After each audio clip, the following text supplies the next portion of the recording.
கிறிஸ்துவுக்குள் பிரியமானவர்களே, ஆண்டவராகிய இயேசுவின் நாமத்தில் என் அன்பின் வாழ்த்துக்கள்.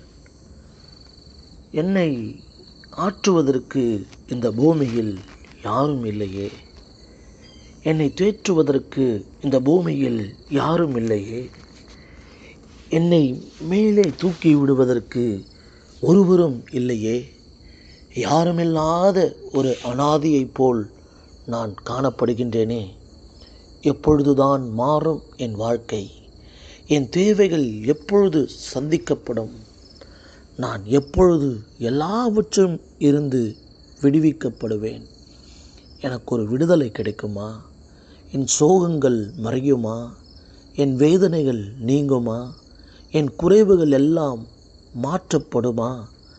நான் தடுமாறிக்கொண்டிருக்கிறேன். என் வாழ்க்கையை நினைத்து நினைத்து நான் வேதனைப்படும் நாட்கள் அதிகரித்து கொண்டே இருக்கின்றன என்று சொல்லி வேதனையோடு கண்ணீரோடு தேவைகளோடு இருக்கிற என் சகோதரனே, என் சகோதரியே, உங்களுக்கு ஒரு நல்ல செய்தியை நான் உங்களுக்கு சொல்லுகிறேன். 138வது சங்கீதம் 8ஆம் வசனத்தில் வாசிக்கிறோம். கர்த்தர் எனக்காக யாவையும் செய்து முடிப்பார் என்று சொல்லி வேதத்திலே வாசிக்கிறோம். தேவன் ஏதாகிலும் ஒரு காரியத்தை உங்களுக்காக அவர் செய்வார். ஏதாகிலும் ஒரு நன்மையை உங்களுக்காக அவர் செய்வார். பாருங்கள், எத்தனையோ அற்புதங்களை, எத்தனையோ அதிசயங்களை தேவன் செய்திருக்கிறார். எனவே உங்களுக்கும் அவர் ஒரு நன்மையை செய்வார். உங்களுக்கும் அவர் ஒரு அற்புதத்தை செய்வார். அவர் ஏதாகிலும் ஒன்றை நம் வாழ்க்கையிலே செய்து கொண்டே இருப்பார். பாருங்கள், வேதத்திலே வாசிக்கிறோம்.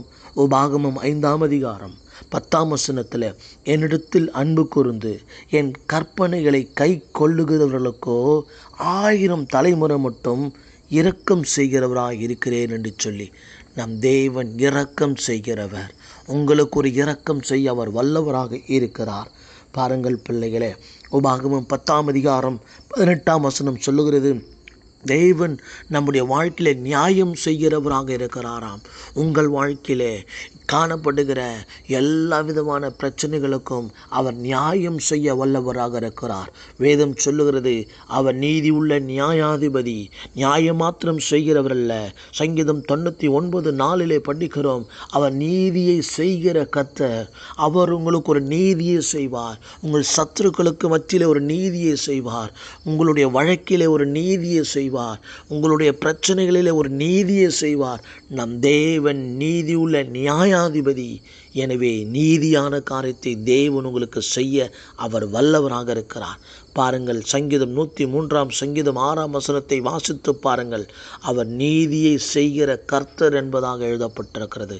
தெய்வ பிள்ளைகளே, யோபின் புஸ்தகம் 5ஆம் அதிகாரம் 9ஆம் வசனத்திலே வாசிக்கிறோம், அவர் அதிசயங்களை செய்கிறவர் என்பதாக. தேவன் எத்தனையோ அதிசயங்களை செய்திருக்கிறார். வேத புத்தகத்தில் வாசித்து பார்க்கும்போது அவர் செய்த அற்புதங்களும் அவர் செய்த அதிசயங்களும் எழுதக்கூடுமானால் இந்த புத்தகம் கொள்ளாது என்பதாக வேதத்திலே வாசிக்கிறோம். எத்தனையோ அற்புதங்களை, எத்தனையோ அதிசயங்களை செய்த கர்த்தர் உங்களுக்கும் எனக்கும் அவர் அதிசயங்களை செய்ய வல்லவராக இருக்கிறார்.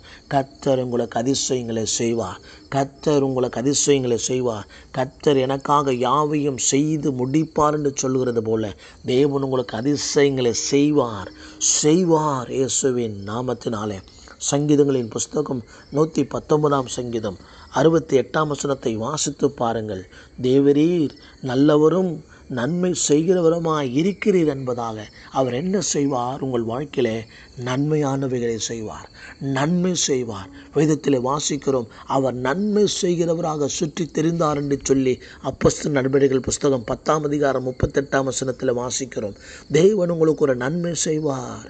இன்றைக்கு உங்கள் வாழ்க்கையில் ஒரு நன்மை செய்வார். இப்பொழுதே உங்கள் வாழ்க்கையிலே தேவன் நன்மை செய்வார். மனிதர்களுக்கு உங்களுக்கு நன்மை செய்யாமல் தீமை செய்திருக்கலாம். உங்களுக்கு நன்மை செய்யாமல் தீமையான காரியத்தை, துரோகமான காரியத்தை, வஞ்சகமான காரியத்தை செய்திருக்கலாம்.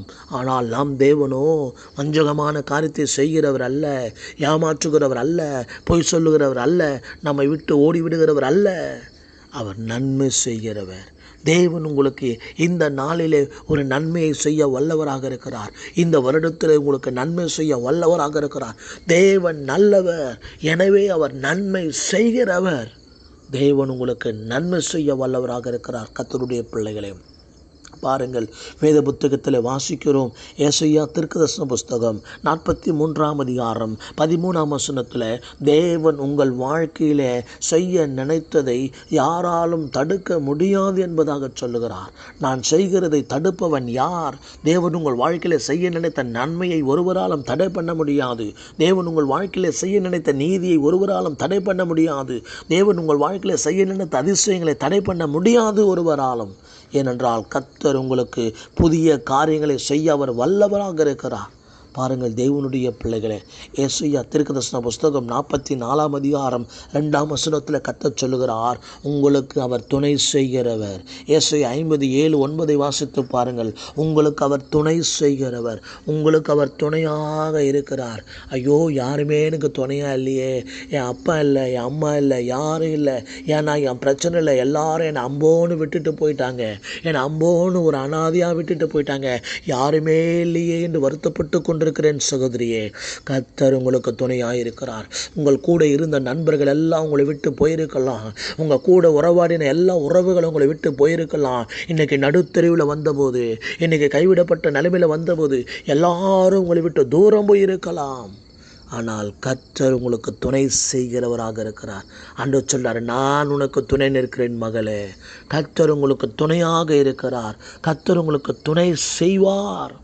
ஏசாயா 51:12 வாசிக்கிறோம், நான் உங்களுக்கு ஆறுதல் செய்கிறவர் என்பதாக. தேவன் ஆறுதல் செய்கிறார். தேவனுடைய பிள்ளைகளே, அவர் உங்களுக்கு இரக்கம் செய்வார். அவர் உங்களுக்கு நியாயம் செய்வார். அவர் உங்களுக்கு அதிசயங்களை செய்வார். அவர் உங்களுக்கு நீதியான காரியத்தை செய்வார். அவர் உங்களுக்கு நன்மையான காரியத்தை செய்வார். தேவன் உங்கள் வாழ்க்கையிலே புதிய காரியத்தை செய்வார். தேவன் உங்கள் வாழ்க்கையிலே துணை செய்வார். தேவன் உங்கள் வாழ்க்கையிலே ஆறுதல் செய்வார். அவர் உங்களை ஆசீர்வதிக்க வல்லவராக இருக்கிறார். கர்த்தர் எனக்காக யாவையும் செய்து முடிப்பார் என்று சொல்கிறது போல இந்த 8 காரியங்களை கர்த்தர் உங்கள் வாழ்க்கையிலே செய்வார். எனவே நீங்கள் சோர்ந்து போகாதிருங்கள். எனவே நீங்கள் கவலைப்படாதிருங்கள். எனவே நீங்கள் வேதனைப்படாதிருங்கள். உங்களுடைய வேதனைகளை தேவன் மாற்றுவார். உங்கள் வேதனைகள் நீங்கும். உங்கள் கவலைகள் மாறும். உங்கள் சோகங்கள் மறையும். உங்கள் குறைவுகள் நிறைவாகும். நீங்கள் எல்லாவற்றிலும் இருந்து விடுவிக்கப்படுவீர்கள். நீங்கள் கர்த்தரால் ஆசீர்வதிக்கப்பட்டவர். வேதம் சொல்லுகிறது, கர்த்தரால் ஆசீர்வதிக்கப்பட்டவரே உள்ளே வாரும் என்று சொல்லுகிறது போல நீங்கள் கர்த்தரால் ஆசீர்வதிக்கப்பட்டவர்கள். என் சகோதரனே, என் சகோதரியே, நீங்கள் கர்த்தரால் ஆசீர்வதிக்கப்பட்டவர்கள். அன்பின் பிதாவே, இந்த அருமையான காலவேளைக்காய் ஜெபிக்கிறேன் தகப்பனே. இந்த நாளில் கூட கர்த்தர் எனக்காக யாவையும் செய்து முடிப்பார் என்று வேதம் சொல்லுகிறது போல அநேக துக்கத்தோடு, அநேக பிரச்சனைகளோடு கூட, அநேக வேதனையோடு கூட வாழ்ந்து கொண்டிருக்கிற ஒவ்வொருவருக்காக நாங்கள் ஜெபிக்கிறோம்.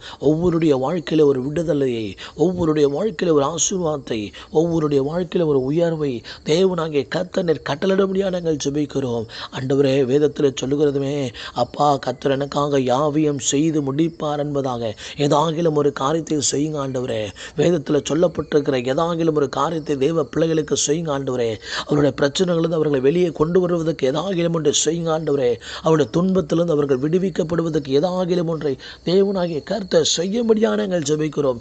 நீர் செய்ய வேண்டும் ஆண்டவரே. இயேசுவின் நாமத்தில் நீர் செய்ய நினைத்த காரியங்கள் தடைபடாது என்பதை அறிந்திருக்கிறோம். இன்றைக்கு ஒரு காரியத்தை செய்யுங்க. இன்றைக்கு ஒரு அற்புதத்தை செய்யுங்க. இன்றைக்கு ஒரு அதிசயத்தை செய்யுங்க. இன்றைக்கு ஒரு நன்மையை செய்யுங்க. இன்னைக்கு ஒரு விடுதலையை கர்த்தர் உண்டாக்குங்க ஆண்டவரே. ஒவ்வொருடைய வாழ்க்கையும் கர்த்தர் ஆசீர்வதிக்கும்படியாக நாங்கள் ஜெபிக்கிறோம். சேனைகளின் கர்த்தரிடத்திலிருந்து வருகிறது ஆசீர்வாதம். சேனைகளின் கர்த்தரிடத்திலிருந்து வருகிறது உயர்வு. சேனைகளின் கர்த்தரிடத்திலிருந்து வருகிறது நன்மை. ஆண்டவரே, நீ நன்மை செய்கிற தேவன் ஆண்டவரே. இந்த வேளையில் கூட பாரத்தோடு கூட நாங்கள் ஜெபிக்கிறோம். ஒவ்வொருடைய வாழ்க்கையிலே அற்புதம் நடக்கட்டும் ஐயா. ஒருவரையும் கைவிடாதபடி கர்த்தர் நடத்தும்படியாக நாங்கள் ஜெபிக்கிறோம். அநேகர் கண்ணீரோடு கூட, வேதனையோடு கூட, என் சோகங்கள் மறையுமா, என் வேதனைகள் மாறுமா, என் வேதனைகள் தீருமா, என் கண்ணீர் துடைக்கப்படுமா, ஐயோ நான் வேதனைப்படுகிறேன் என்று சொல்லி கதறுகிறார்களே. தேவனே, இதோ நாங்கள் உம்முடைய சமூகத்தில் கதறுகிறோம். ஆபத்தில் இருக்கிற பிள்ளைகளை காப்பாற்றுவீராக. துன்பத்தில் இருக்கிற மக்களை விடுவிப்பீராக. தேவனே, ஸ்தோத்திரிக்கிறோம். நசுக்கப்பட்டு ஒடுக்கப்பட்டிருக்கிற பிள்ளைகளை கர்த்தர் தூக்கி எடுப்பீராக ராஜா. சேனைகளின் கர்த்தர் அற்புதங்களை செய்கிறதற்காக ஸ்தோத்திரம். நன்மை செய்யுங்க, கைவிடாதீங்க. இயேசுவின் நாமத்தில் ஜெபிக்கிறேன் பிதாவே. ஆமேன், ஆமேன்.